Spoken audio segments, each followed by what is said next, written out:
Frères et sœurs, ce soir, nous entrons dans le grand Triduum, cœur de notre année liturgique, mais aussi cœur de notre foi, avec un mélange de joie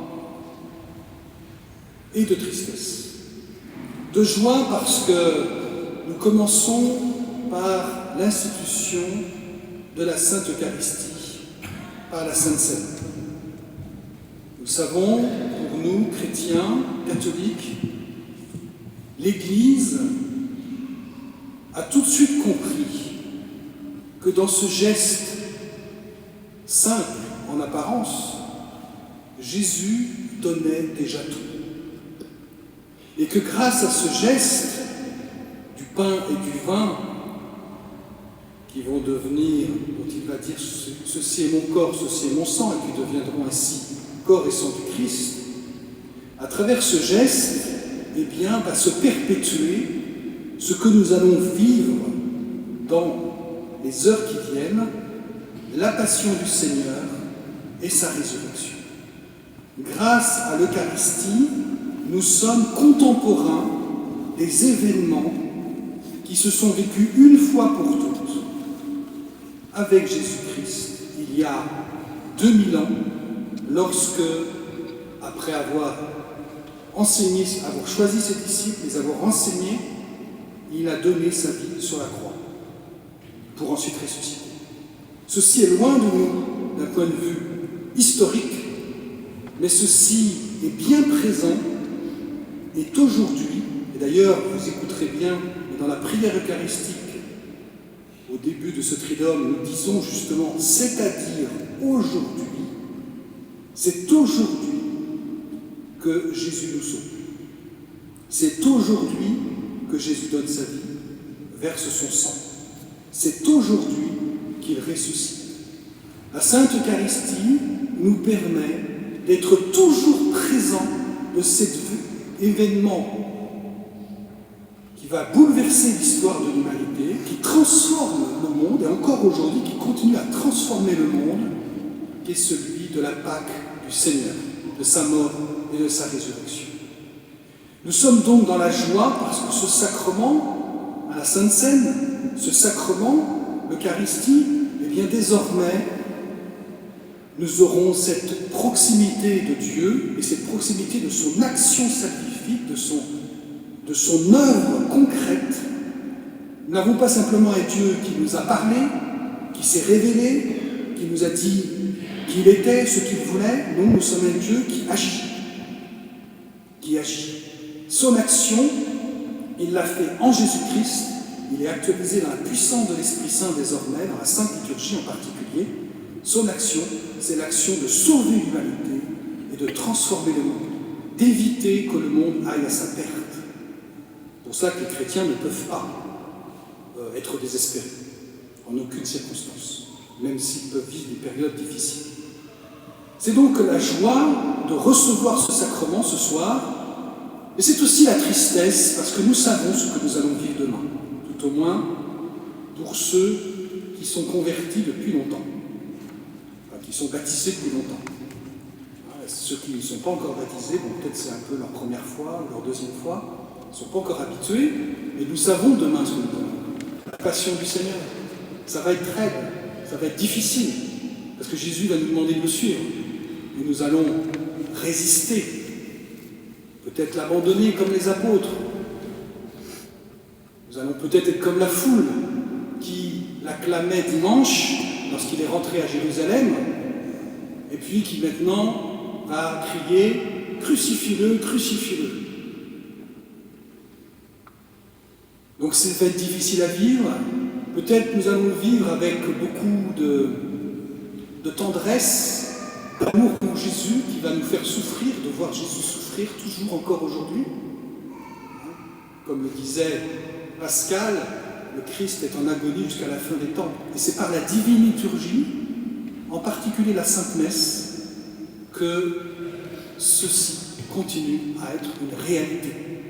Dieu continue à sauver l'humanité, à la transformer par sa passion, par son sacrifice.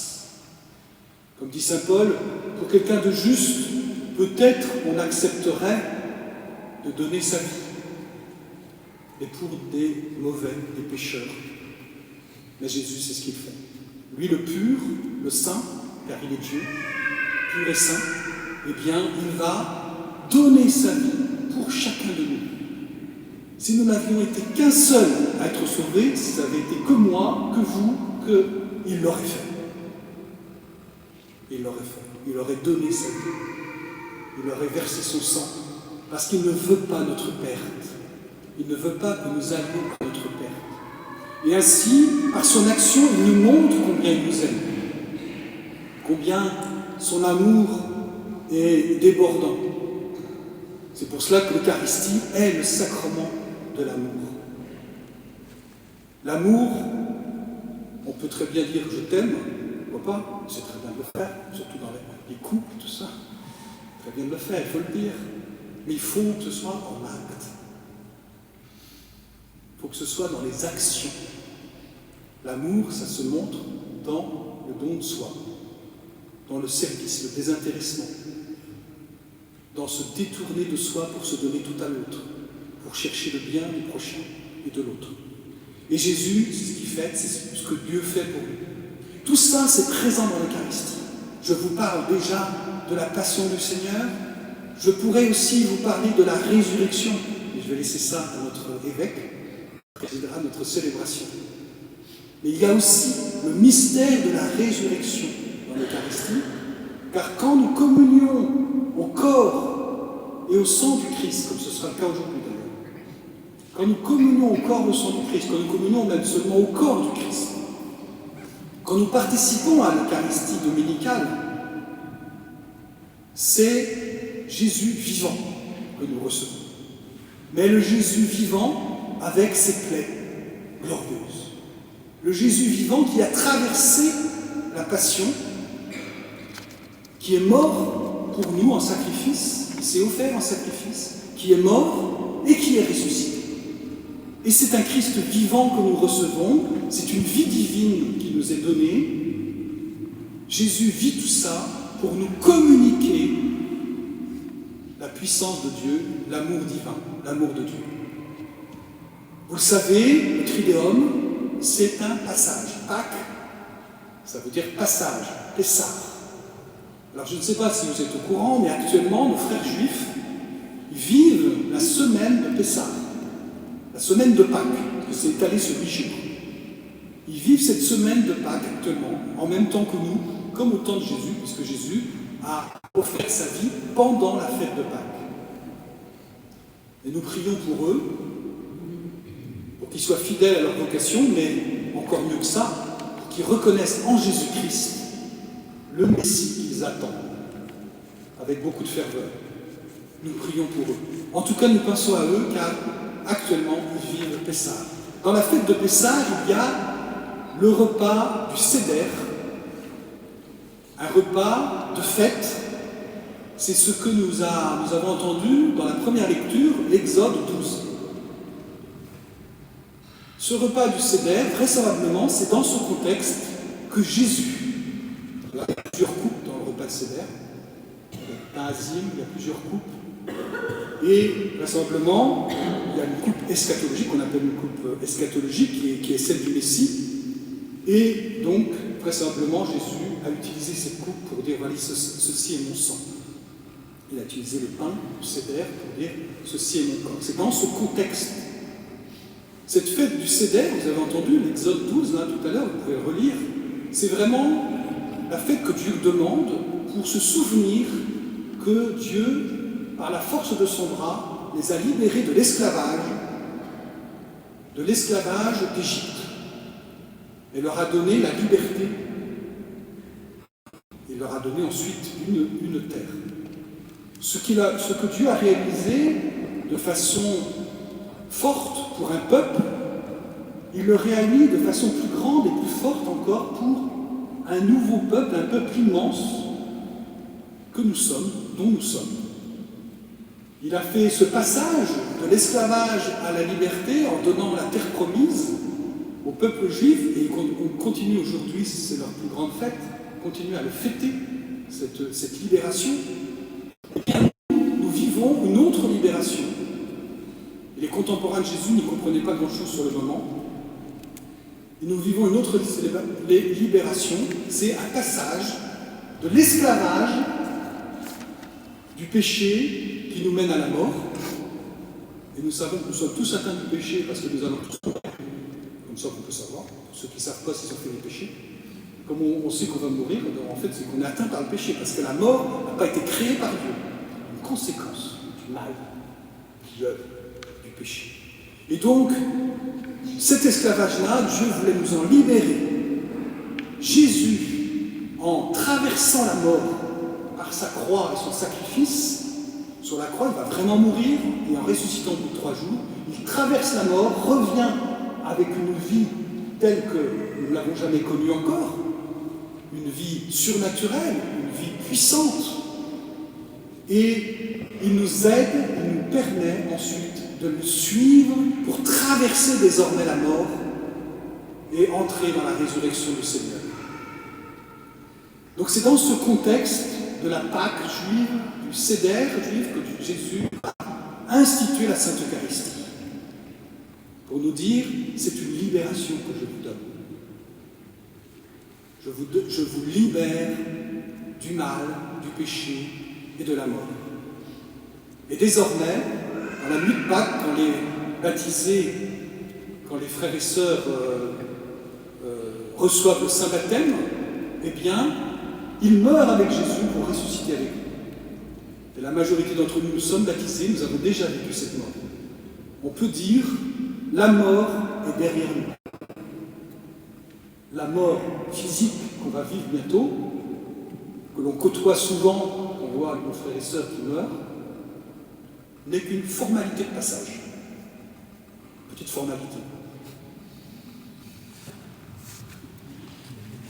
Voilà. Et on sent bien qu'on a besoin que Jésus continue à nous sauver, à nous transformer de l'intérieur, à nous faire rentrer dans cette vie divine que nous avons déjà reçue par notre baptême, mais que nous avons besoin encore de recevoir à nouveau pendant ce triduum.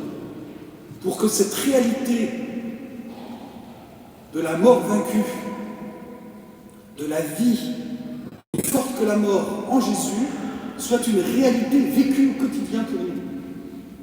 Et qu'en fait, vraiment, notre mort, nous le vivions comme une formalité, et que nous puissions dire avec la petite Thérèse, non, je ne meurs pas, j'entre dans la vie. Qui peut le dire? Et nous pouvons le dire. Je ne meurs pas, j'entre dans la vie. Aussi, dans l'évangile de Jean, dans l'évangile de Luc, pardon, Jésus commence ainsi le récit de l'institution de la Sainte Seine.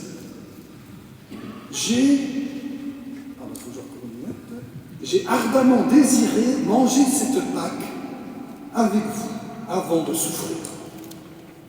Frères et sœurs, il nous dit ce soir, j'ai ardemment désiré manger cette Pâque avec vous avant de souffrir demain. Il a un désir de nous sauver, de nous montrer qu'il nous aime. La question qui se pose à nous, c'est moi, est-ce que j'ai le désir de le suivre? Est-ce que j'ai le désir de vivre ce triduum? Le désir d'être renouvelé dans la foi, le désir de vivre une nouvelle Pâque, le désir d'être renouvelé dans la grâce de mon baptême, le désir de découvrir la beauté de la Sainte Eucharistie, de la confirmation aussi, la Sainte Confirmation, qui est aussi le don puissant du Saint-Esprit qui vient. Est-ce que j'ai ce désir? Voilà, demandons au Seigneur la grâce de bien vivre ce triduum, et en commençant par se réjouir de la Sainte Eucharistie qui nous est donnée maintenant. Et puis, un dernier point, parce que mon homélie ne serait pas complète, je ne sais pas depuis combien de temps je parle. Voilà. Mais vous avez du temps, parce qu'après il y a l'adoration. Non, il ne faut pas que j'abuse, je suis d'accord. Le propre de l'amour, c'est quoi le propre de l'amour? Le propre de l'amour, c'est de s'abaisser. La preuve que Dieu est amour, la preuve que Dieu nous aime, c'est qu'il s'abaisse. Il s'abaisse en prenant corps dans la Vierge Marie, en son Fils Jésus-Christ. Il s'abaisse en allant sur la croix. en mourant comme un malfaiteur, ce que nous avons vu de lui. Il s'abaisse en se faisant Eucharistie. Le propre de l'amour est de s'abaisser. Et Jésus nous enseigne ce soir, nous l'avons entendu dans l'Évangile, nous dit, si vous voulez être mes disciples, faites comme moi. Servez, abaissez-vous. Prenez l'exemple, suivez l'exemple, abaissez-vous. C'est pour ça que Jésus a institué par son Église, à travers l'Église primitive, le ministère du diaconat. Nous avons nos deux diacres ici, merci d'être là. Parce que, pour nous rappeler, mais le chrétien, parce qu'il est à l'école d'un Dieu qui nous aime et que le Dieu d'amour, le propre de l'amour, c'est de s'abaisser, le chrétien est invité à s'abaisser pour servir, à s'abaisser pour aller laver les pieds des frères et sœurs. Moi, c'est une grande joie pour moi de laver les pieds de mes frères et sœurs. Et je dis souvent en blaguant, je ne sais pas s'il y en a qui le font, je ne pense pas qu'ils osent, enfin je ne sais pas. Je dis, ne vous lavez pas les pieds, pour que je lave les pieds.